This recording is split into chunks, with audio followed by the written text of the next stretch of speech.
शुरुआत करते हैं क्लास की। सबसे पहले आप सभी को जय हिंद। गुड। हम लोग पढ़ रहे थे पूर्णांकों के गुण टाइप 6। इसमें मैंने आपको दो नियम बताए थे, एक बताया था संवरक नियम और एक बताया था क्रम विनिमय नियम। संवरक नियम क्या कहता है कि यदि आपके पास तीन धनात्मक पूर्णांक हैं ए बी सी, तो अगर आप उनमें से किन्हीं भी दो को जोड़ो तो उसका जो योग आएगा वो धनात्मक पूर्णांक ही होगा। इसे कहते हैं योग का संवरक नियम। दूसरा कहता है कि अगर आप उनका गुणा करते हो तो उनका जो गुणनफल होगा वो धनात्मक पूर्णांक होगा। ये गुणन का संवरक नियम हो गया, है ना। दूसरा था क्रम विनिमय। क्रम विनिमय कहता है कि अगर क्रम बदल जाए तो LHS और RHS पर कोई फर्क नहीं पड़ेगा, बराबर रहेंगे। यानी A प्लस बी बराबर होगा B प्लस ए के। ये तो हो गया योग का क्रम विनिमय। और A इंटू बी बराबर होगा B इंटू ए के। ये हो गया गुणन का क्रम विनिमय। इतना क्लियर था। अब तीसरा नंबर 3,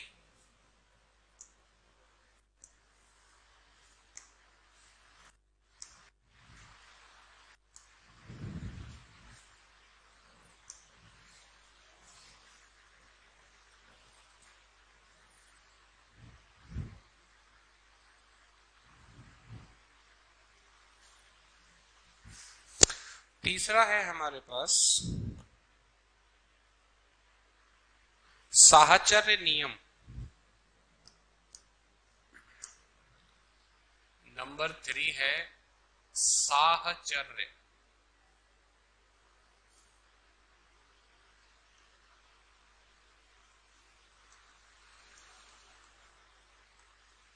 साहचर्य नियम।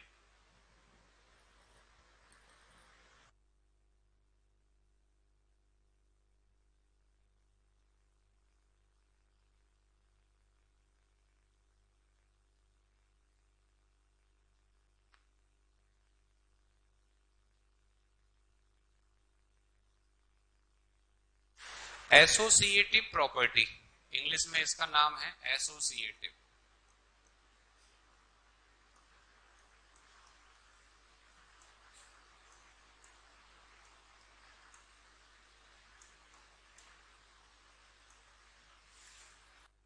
अब ये साहचर्य का नियम क्या है, इसको थोड़ा सा हम समझने का प्रयास करेंगे। साहचर्य का नियम कहता है यदि ए बी और सी तीन धनात्मक पूर्णांक हो, यदि ए कॉमा बी और सी तीन धनात्मक पूर्णांक हो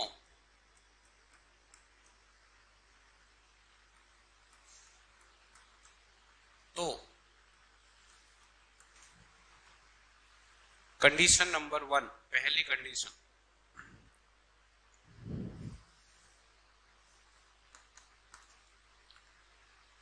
ए प्लस बी प्लस सी बराबर होगा ए प्लस बी प्लस सी।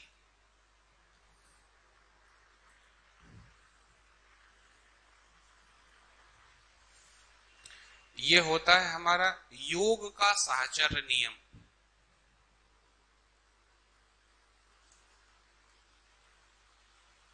योग का साहचर्य नियम, है ना। अब ये सही है कि नहीं इसको वेरीफाई करके देख लें। कोई भी तीन संख्या ले लो, कोई भी तीन, बताओ क्या ले लें। 1 2 3 ले लें। 1 2 3 लेंगे तो जोड़ो 1 और 2 3, 3 और 3 6। यहां जोड़ोगे 1 प्लस 2 और 3 5, 5 और 1 6, यानी बराबर रहेगा। तो या तो पहली दो को जोड़कर तीसरी को जोड़ दो, या अगली दो को जोड़कर पहली को जोड़ दो, दोनों स्थितियां समान रहेंगी। इसे कहते हैं साहचर्य योग का। अगला है नंबर 2, ए इंटू बी इंटू सी बराबर होगा ए इंटू बी इंटू सी के। ये आपका गुणन का साहचर्य नियम।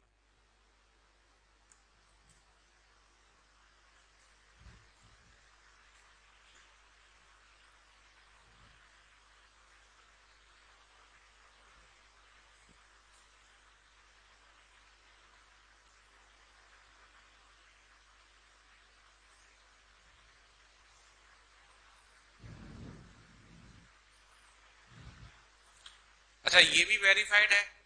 जैसे 1 2 3 ले लो तो 1 गुणा 2 करोगे 2 एकम 2 द्वितीय 6। यहां करोगे तो 1 द्वितीय 6 6 एकम 6, है ना। नंबर 4, वितरण नियम।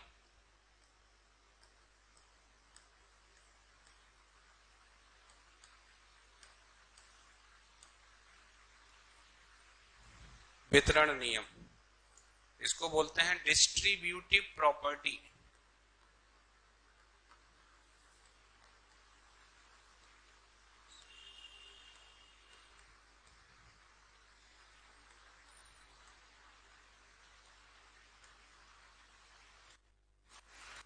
Distributive property. अच्छा, वितरण का मतलब क्या होता है? बांटना, है ना। तो वितरण का नियम क्या कहता है? जैसे A into B plus C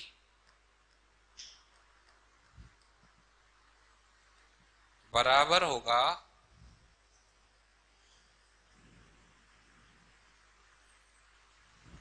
A into B plus A into C के।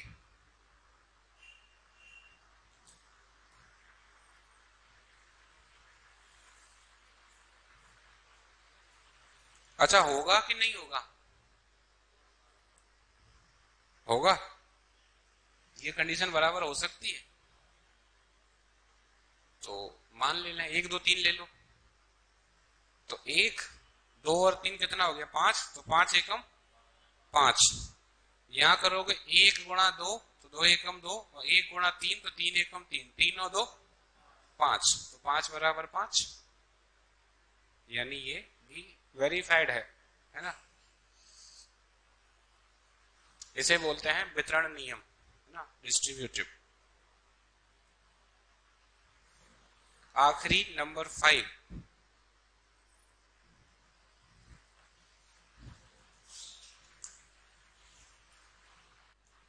नंबर 5 पे है तत्समक।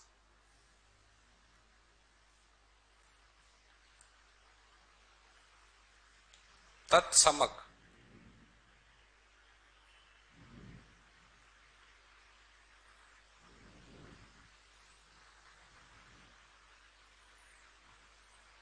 और तत्समक को हम इंग्लिश में कहते हैं आइडेंटिटी प्रॉपर्टी। तत्समक नियम, आइडेंटिटी प्रॉपर्टी।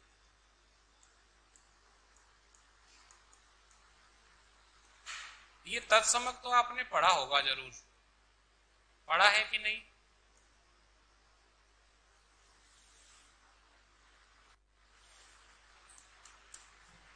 तत्समक का मतलब होता है वो संख्या जिसको जोड़ने पर मूल संख्या में कोई फर्क ना पड़े।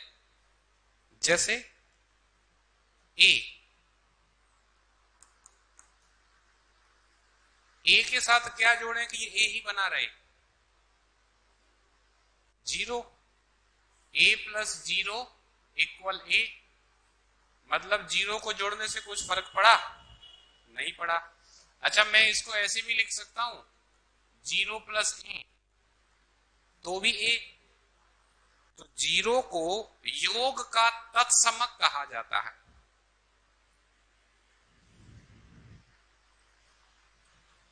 जीरो क्या है हमारा? योग का तत्समक, या इसको योगात्मक तत्समक कहते हैं।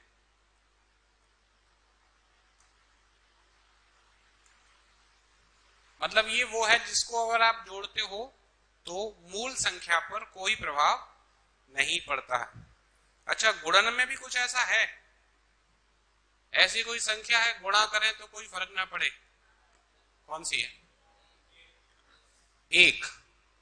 जैसे a इंटू 1 करोगे तो a ही रहेगा, इसको आप 1 इंटू ए भी कह सकते हो। यानी एक के साथ गुणा करने से कोई फर्क नहीं पड़ने वाला। तो ये एक क्या हो गया? गुणात्मक तत्समक।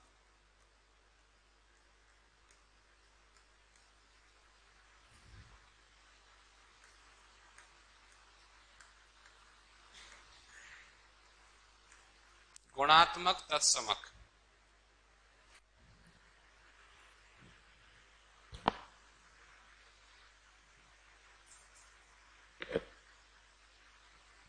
अब ये तो बात हो गई, ठीक है कि ये नियम हो गए। अब मुख्य बात है कि एग्जाम में इससे क्या पूछा गया है ना? क्योंकि हम जो तैयारी कर रहे हैं उसका मूल उद्देश्य क्या है? पेपर पास करना। और इसके लिए PYQ से परिचय हमारा होना चाहिए कि प्रीवियस ईयर क्वेश्चन कैसे बने हैं। तो क्वेश्चन आया है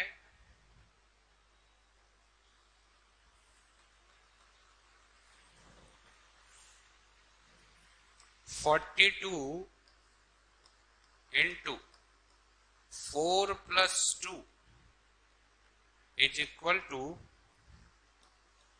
42 इंटू 4 प्लस 42 इंटू 2।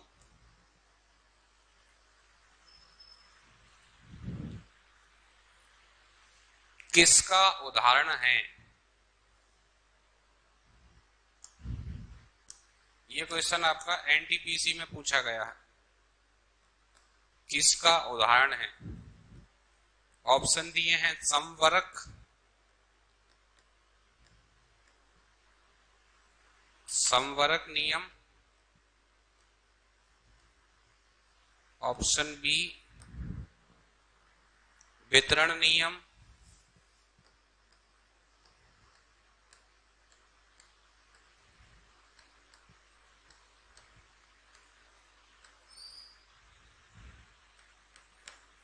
ऑप्शन सी तत्समक,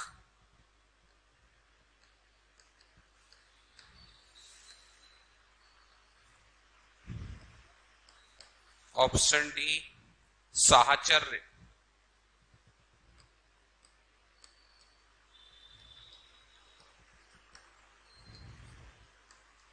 साहचर्य नियम।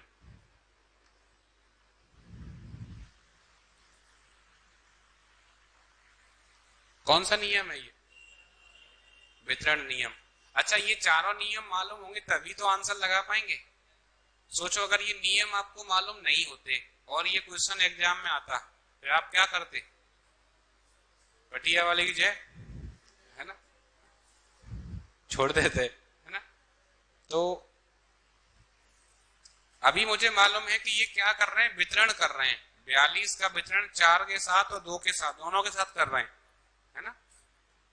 आंसर क्या हो जाएगा? ऑप्शन बी वितरण नियम। NTPC में क्वेश्चन पूछा गया है ये 2021।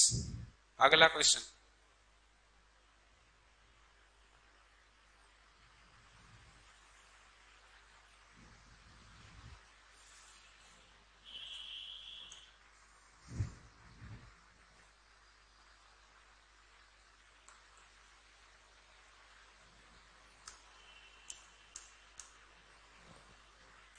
क्वेश्चन है -3 into -7 is equal to -7 into -3।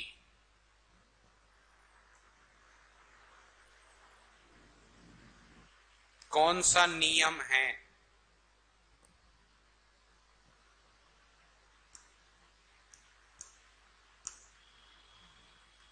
बताओ आंसर क्या होगा?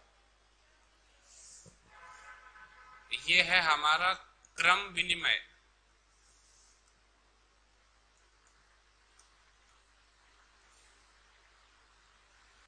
यस और नो? इसके लिए ऑप्शंस हैं संवरक, वितरण, क्रम विनिमय और साहचर्य। तो क्रम विनिमय में क्या करते हैं हम? क्रम बदल देते हैं, तो यहां क्रम ही बदल रहे हैं। ये क्वेश्चन आपका एनटीपीसी 2021 का प्रीवियस ईयर क्वेश्चन है। अगला क्वेश्चन,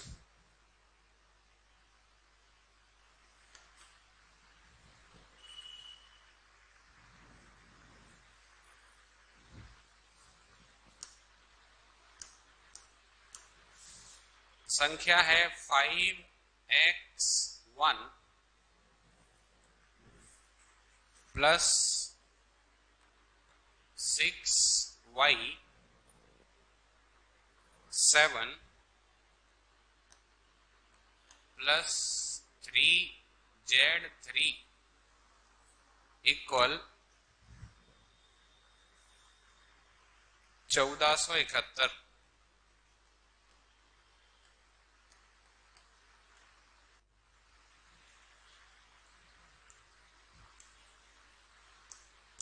है तो x का उच्चतम मान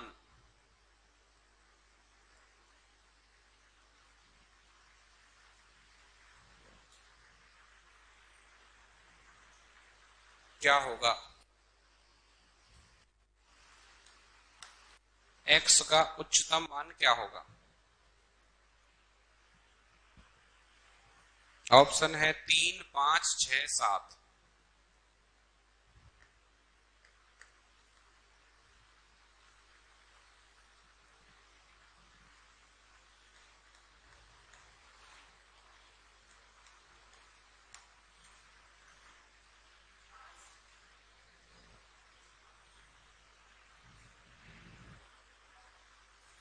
क्या आ गया?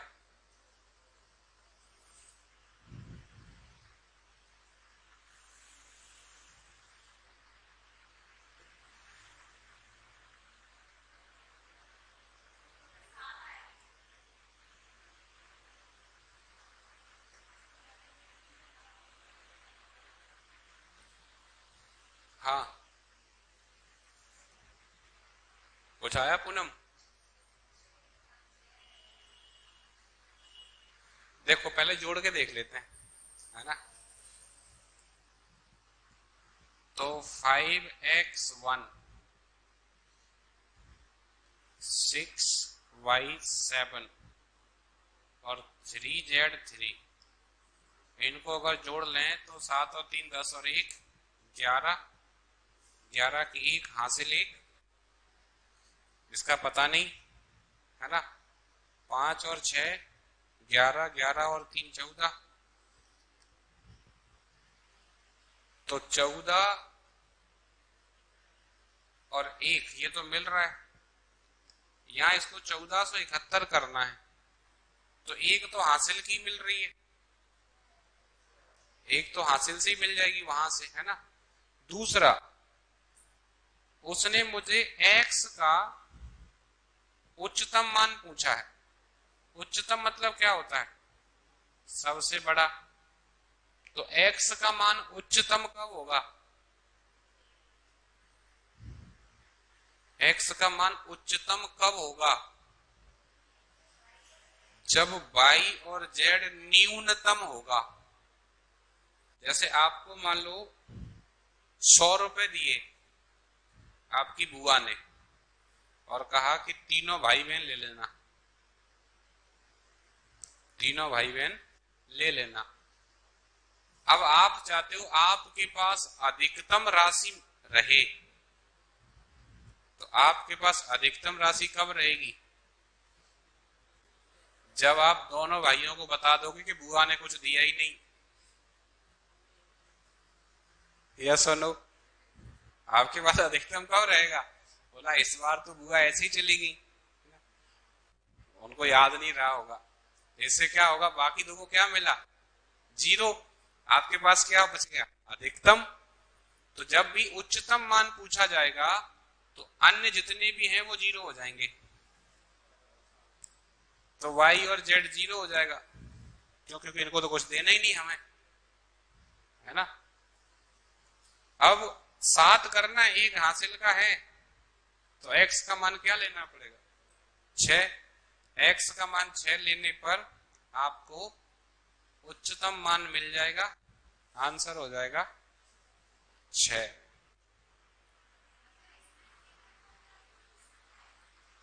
हाँ बिल्कुल पूछ सकता है। 0 से नीचे जा नहीं सकता कोई।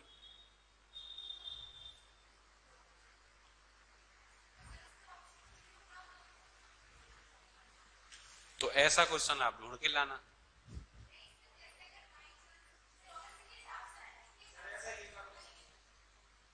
नहीं, ऐसा दे रहे हैं, ऐसा दे रहे हैं। अब देखो, यही ऑप्शन है और क्या पूछ रहा है? x का न्यूनतम मान। x के न्यूनतम मान 5 हो सकते हैं। 0 भी हो सकता है, 1 भी हो सकता है, 2 भी हो सकता है, 3 भी हो सकता है, 4 भी हो सकता है ना। इसीलिए जैसे अब उसने यहां पूछा निम्नतम, तो सबसे छोटा 3 है, बात खत्म, 3 लगा देंगे। क्यों? क्योंकि निम्नतम का मतलब छोटे से छोटा, और सबसे छोटा क्या है? 3। पर ये वो पूछेगा नहीं।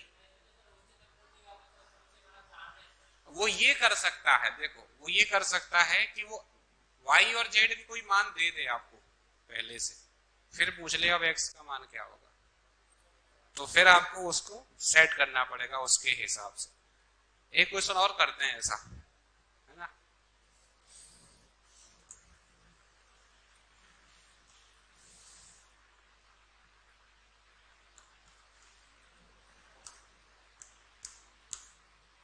क्वेश्चन है 9x7 प्लस 8yz, नहीं 8yz नहीं है, तो z ही है, 8yz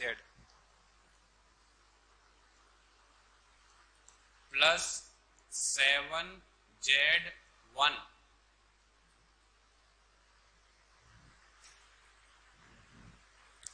बराबर 2526।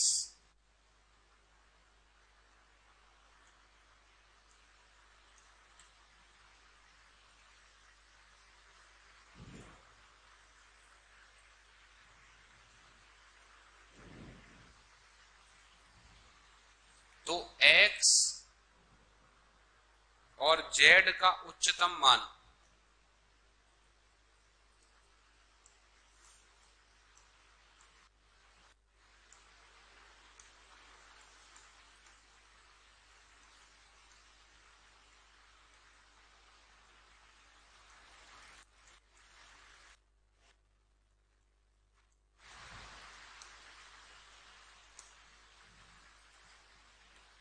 Option A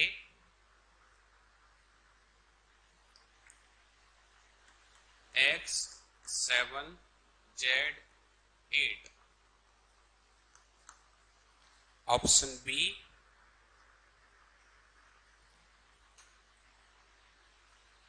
x9z2,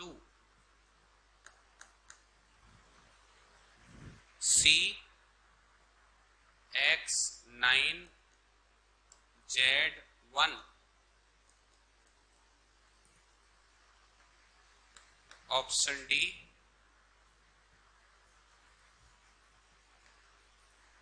x3z8।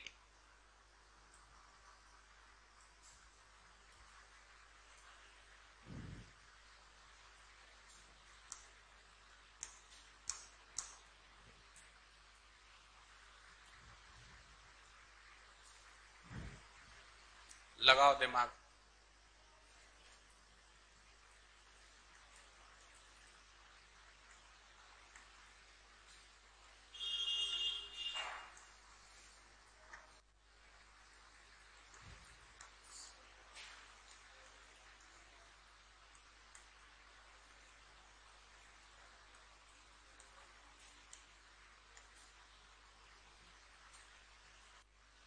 कौन सा ऑप्शन है?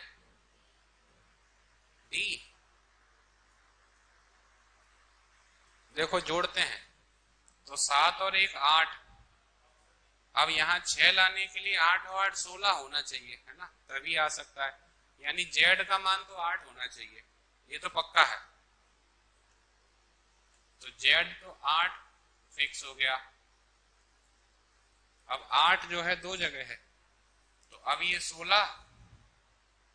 16 के बाद आपको एक हासिल मिल जाएगी। तो ये आपका हो गया कितना, 8, है ना। अब इधर आपको, जैसे आप इधर देख लो, 8 7 15, 15 और 9 24, यानी यहां से एक हासिल चाहिए, तो ये 12 बनाना है हमें, है ना। तो 8 तो आपका जेड हो गया, एक हासिल मिल गई तो 9, 12 बनाना है, तो 9 3 12। तो मुझे x का मान अधिकतम क्या लेना पड़ेगा, 3। तो फिर y का मान क्या हो जाएगा, 0। आंसर हो जाएगा ऑप्शन नंबर डी।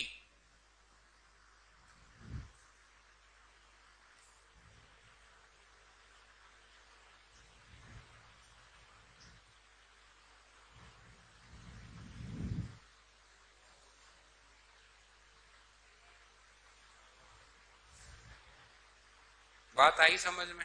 अगला क्वेश्चन,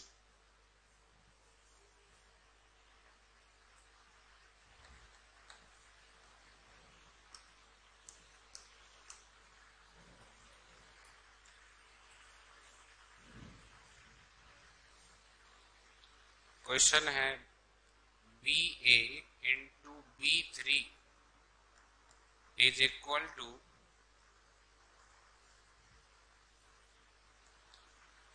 5 7A हो तो A और B का मान क्या है।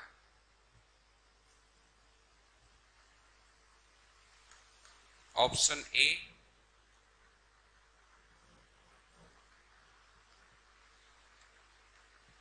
5 2, ऑप्शन बी 5 3,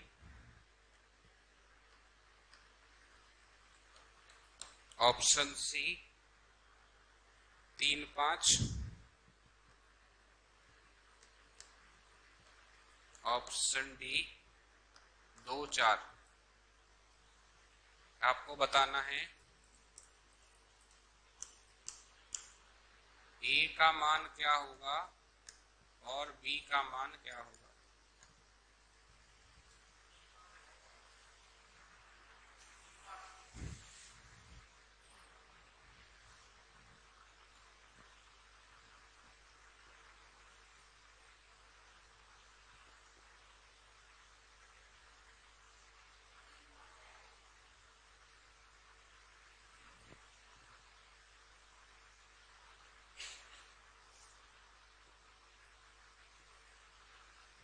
क्या आ रहा है, 3 5।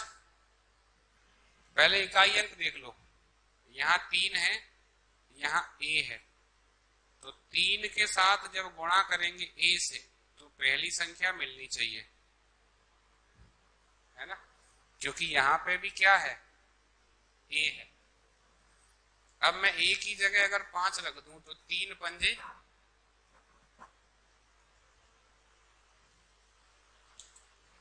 ए का मान अगर हम 5 मान रहे हैं तो यहाँ 5 रखना पड़ेगा ना, 3 पंजे 15, तो पीछे क्या आ जाएगा 5। तो ए का मान 5 हो सकता है। ए का मान अगर मैं 3 रखूंगा तो 3 3 9 9 हो जाएगा, यानी ए का मान 3 नहीं हो सकता और ए का मान 2 नहीं हो सकता, है ना। अब मेरे पास 2 मान बचे, एक बचा 5 3, एक बचा 5 2। तो अगर मैं 5 और 2 लेता हूं तो यहां पर जो मल्टीप्लाई होगा वो हो जाएगा 25 गुणा 23। 25 गुणा 23 करने पर 575 आना चाहिए। तो 23 पंजे 115, 23 दूनी 46, 46 और 11 57 यानी आ रहा है। तो वैल्यू किस पे वेरीफाई हो रही है? 5 और 3 या 2? अब तो दिख रहा है क्लियर, देख के नहीं बता रहे? 2। मैंने बी की जगह 2 लिया है, 3 नहीं लिया है।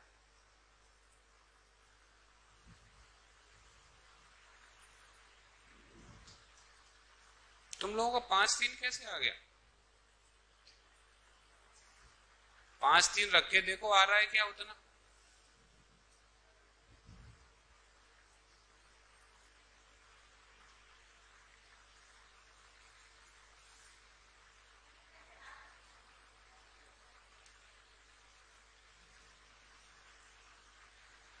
सावधानी से करना पड़ेगा, है ना?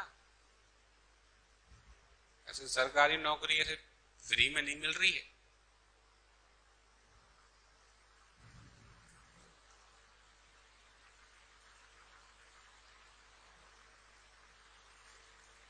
चलें आगे? एक और बात समझ लो, जो पहला ऑप्शन है वो दिया है ए के लिए और दूसरा ऑप्शन दिया है बी के लिए, और जो यहां मान रखना है उसमें पहले बी रखना है फिर ए रखना है।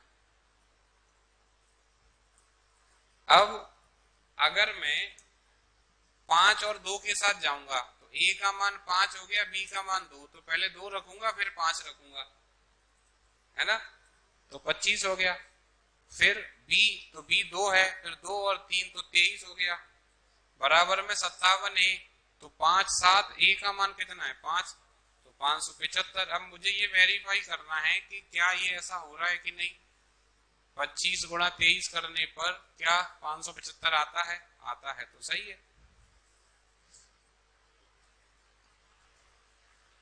क्योंकि अगर आप 3 रखोगे तो 35 गुणा 33 करना पड़ेगा, उससे मामला बिगड़ रहा है।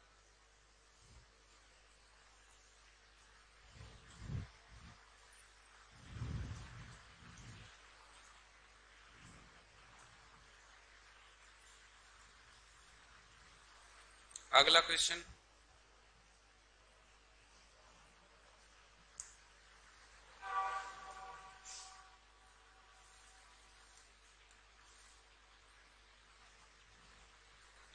क्वेश्चन है निम्नलिखित में से कौन सा गलत है?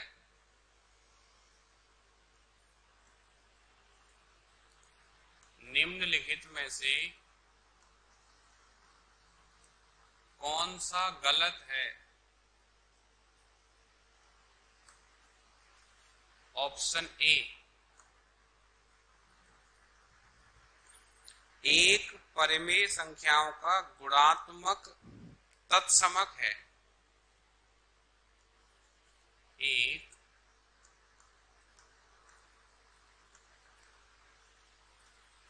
परिमेय संख्याओं का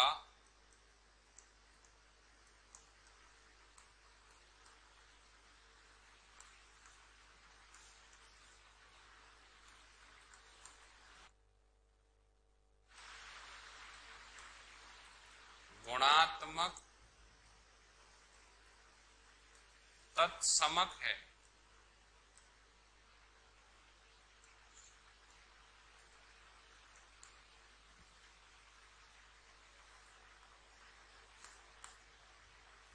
ऑप्शन बी,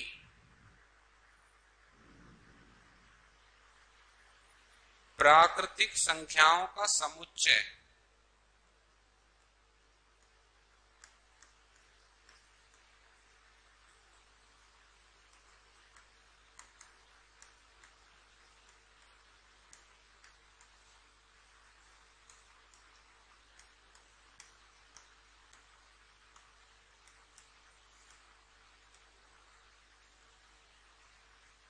प्राकृतिक संख्याओं का समुच्चय योग के अंतर्गत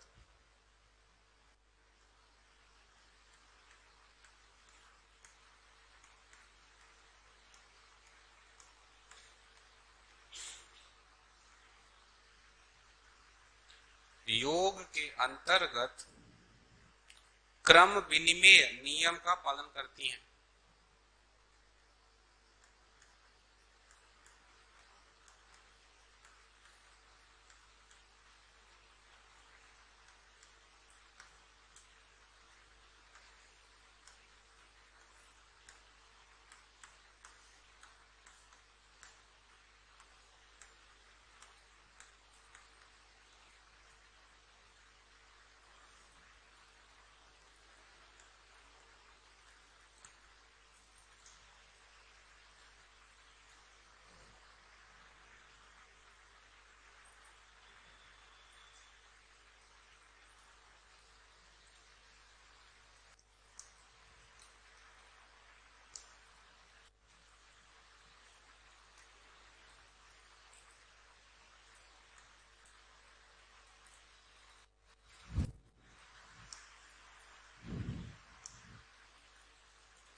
ऑप्शन सी, प्रत्येक परिमेय संख्या एक पूर्ण संख्या है।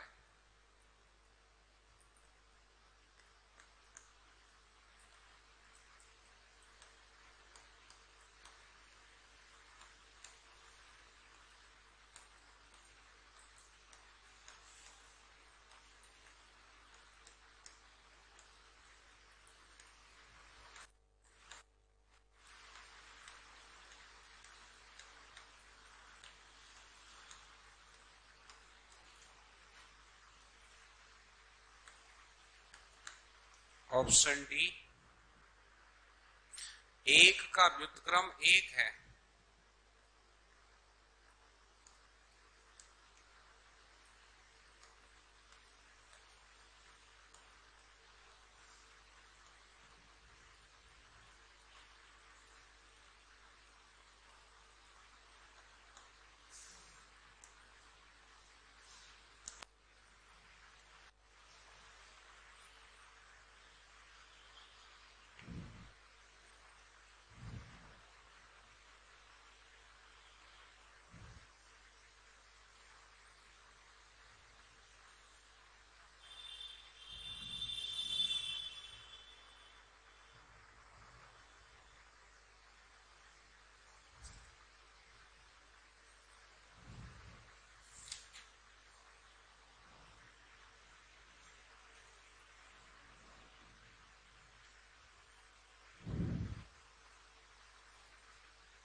इसमें आपका ज्ञान काम आएगा।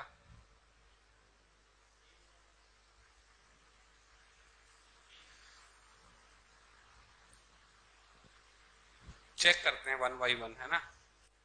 जैसे पहला ऑप्शन कह रहा है एक परिमेय संख्याओं का गुणात्मक तत्समक है। परिमेय संख्या कौन सी होती है? जिन्हें P बटे Q के रूप में लिख सकें। तो कोई भी संख्या जो P बटे Q के रूप में लिखी है, अगर आप उसमें एक से गुणा करते हो तो उस संख्या पे कोई फर्क पड़ेगा? नहीं पड़ेगा। तो जो एक है, क्या वो गुणात्मक तत्समक हो जाएगा परिमेय संख्याओं का? हो जाएगा। यानी ये बात सत्य है। प्राकृतिक संख्याओं का समुच्चय योग के अंतर्गत क्रम विनिमय नियम का पालन करती हैं। तो प्राकृतिक संख्याएं कौन सी होती हैं? जो एक से शुरू होकर अनंत तक जाती हैं। तो कोई भी दो संख्या उठा लो आप, जैसे 3 और 5 ले लिया, तो 3 प्लस 5 क्या बराबर होगा 5 प्लस 3 के? होगा। इसका मतलब जो प्राकृतिक संख्या है वो क्रम विनिमय नियम का पालन करती हैं, योग के तहत करती हैं। यानी ये बात भी सही है। प्रत्येक परिमेय संख्या एक पूर्ण संख्या है। परिमेय संख्या और पूर्ण संख्या, तो पूर्ण संख्या वो होती है जो 0 से शुरू होकर अनंत तक जाती है। तो एक बात बताओ, -3/7 परिमेय संख्या है कि नहीं?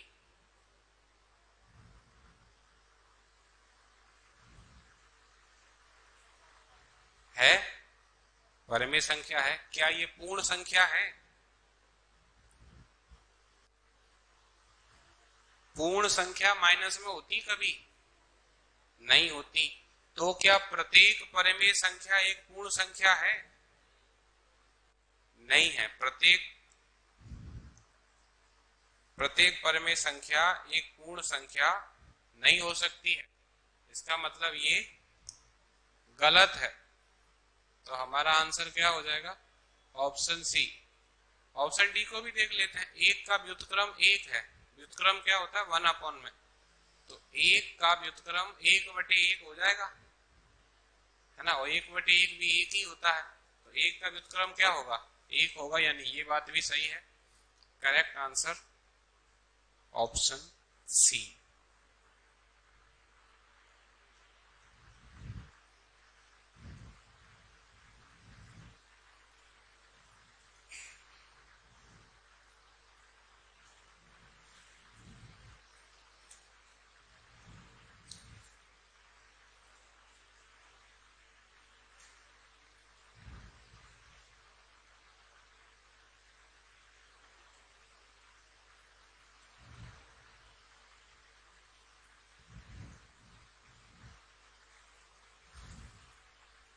बात समझ में आई? तो ये हमारा कौन सा टाइप हुआ?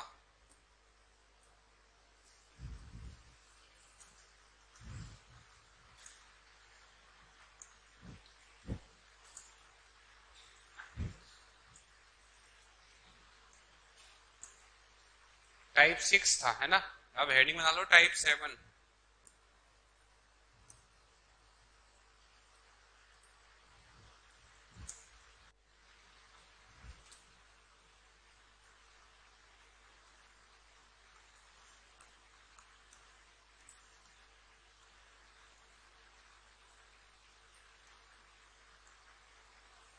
टाइप 7, इसको नाम दे दो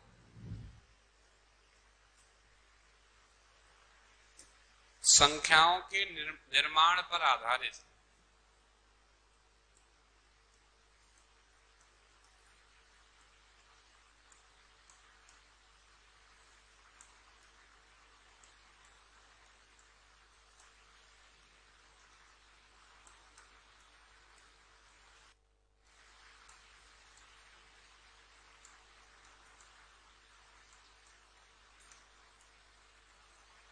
अच्छा, निर्माण क्या होता है? बनाना, है ना। तो संख्याओं के निर्माण पर आधारित ये क्या बताना चाह रहा है हमको? कि अंकों से जब संख्याएं बनाई जाती हैं तो उससे संबंधित जो प्रश्न होते हैं उनको डील करना है।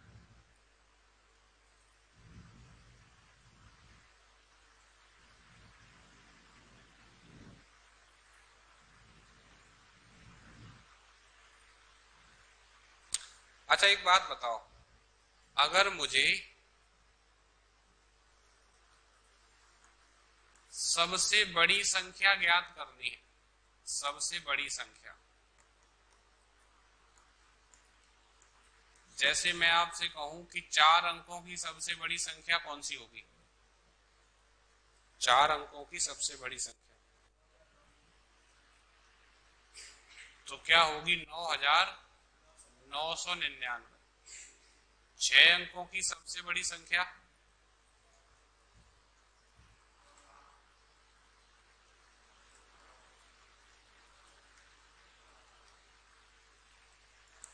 9,99,999। यानी जितने अंकों की सबसे बड़ी संख्या कह रहा है उतनी बार 9 को लिख देना है। या सुनो, जैसे 1 अंक की सबसे बड़ी 9, 2 अंक की सबसे बड़ी 99, 3 अंक की सबसे बड़ी 999। तो 10 अंक की सबसे बड़ी 10 बार 9 का अंक लिख दो। n अंक की सबसे बड़ी n बार 9 का अंक लिख दो। या सुनो, तो यानी सबसे बड़ी संख्या अगर हमको बतानी होगी तो कैसे बताएंगे? जितने अंकों की संख्या है उतनी बार 9 का अंक लिख देंगे। अब अगर सबसे छोटी बतानी है तो सबसे छोटी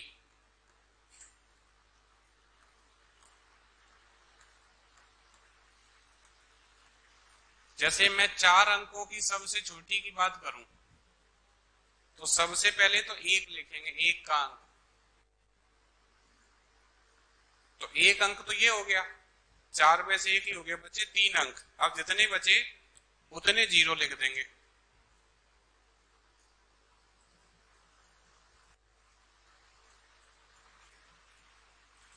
पांच अंक की सबसे छोटी, तो पहले 1 लिख दो, 1 अंक ये हो गया, बचे 4 अंक, तो 4 बार 0 लिख दो। यस और नो? नोट करो इनको।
अब ये तो बात हो गई डायरेक्ट सबसे बड़ी और सबसे छोटी।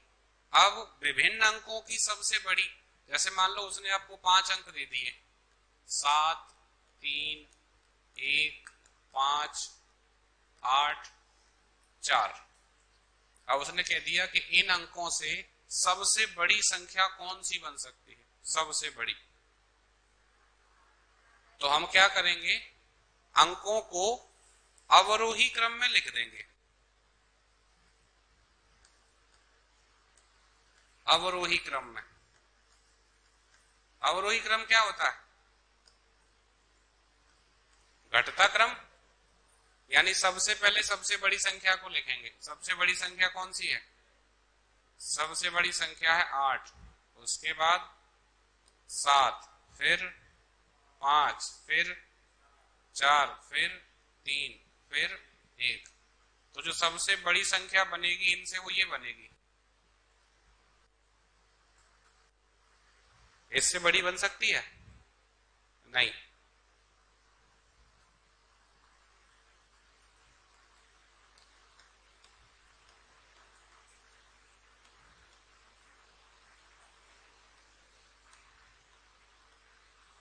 विभिन्न अंकों की सबसे छोटी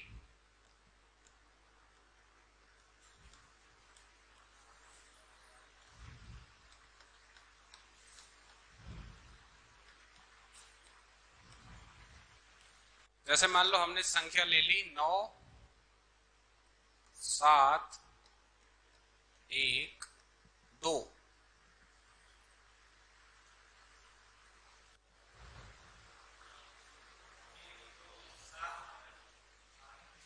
तो इसको क्या करेंगे, इसको लिखेंगे आरोही क्रम में।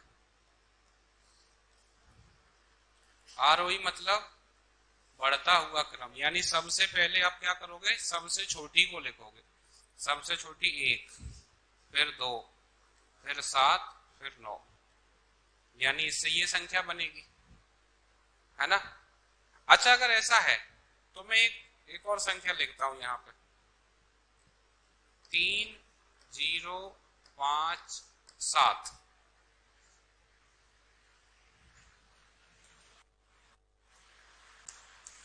थोड़ा चेंज करते हैं,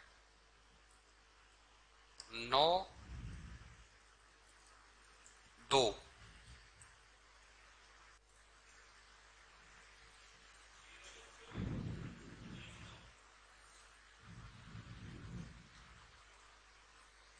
इसे बताओ क्या होगा, बताओ पूनम। 2,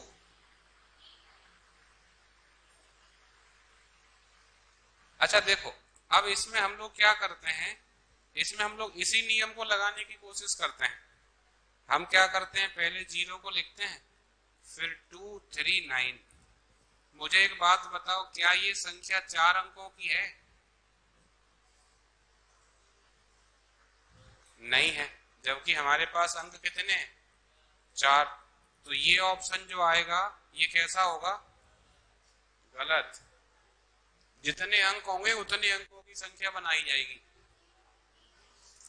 तो अब फिर मुझे क्या करना पड़ेगा? सबसे पहले सबसे छोटा अंक लेंगे। सबसे छोटा कौन सा है? उसके बाद 0 को लेंगे, फिर इसको आरोही क्रम में लिख देंगे। तो 2039 ये सही हो जाएगा, 0239 ये गलत हो जाएगा।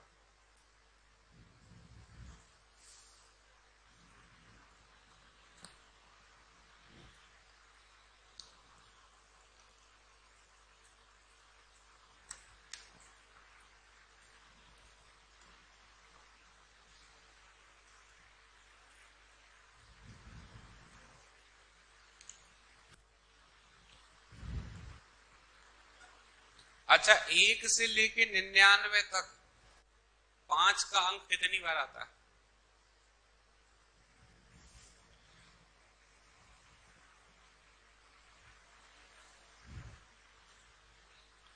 तो एक बात ध्यान रखना, 1 से 99 तक प्रत्येक अंक का मतलब होता है 1 से लेकर 9 तक कोई भी अंक 20 बार आता है।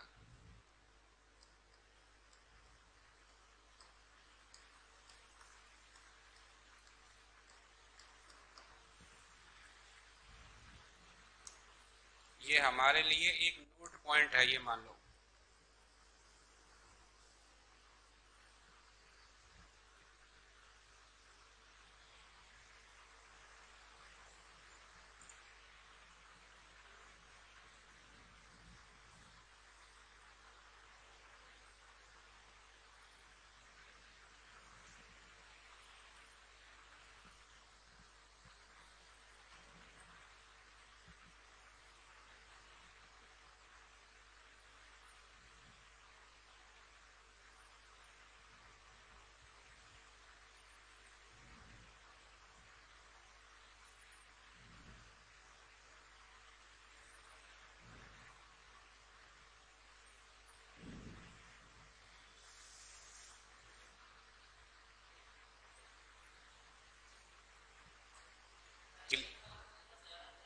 हाँ,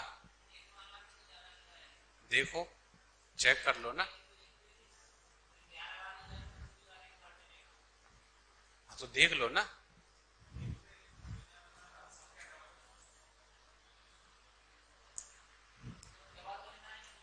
हाँ, गिनना है ना।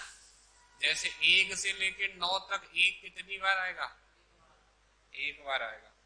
उसके बाद 11, 12, 13, 14, 15, 16, 17, 18, 19।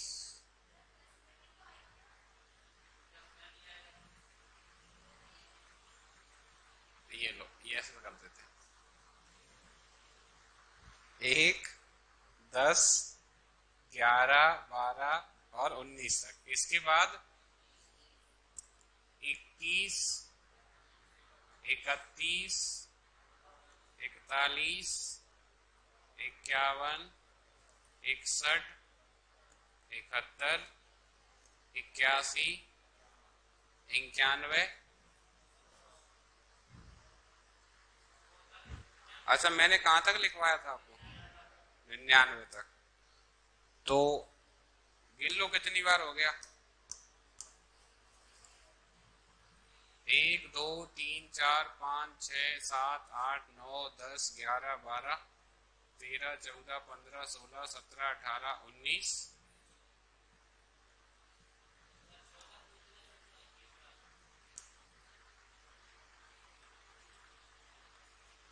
नहीं, 100 तक पूछ ले या 200 तक पूछ ले, वो एक बात और है।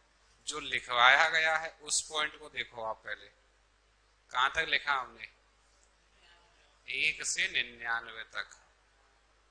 तो 1 से 99 तक प्रत्येक अंक 20 बार आता है। अब 100 तक पूछेगा तो 1 का अंक 21 बार आ जाएगा, बाकी सब 20 बार ही रहेंगे। समझ में आई बात? तो आज की क्लास को हम यहां पर कंप्लीट करते हैं, अगली क्लास में इससे आगे बढ़ें।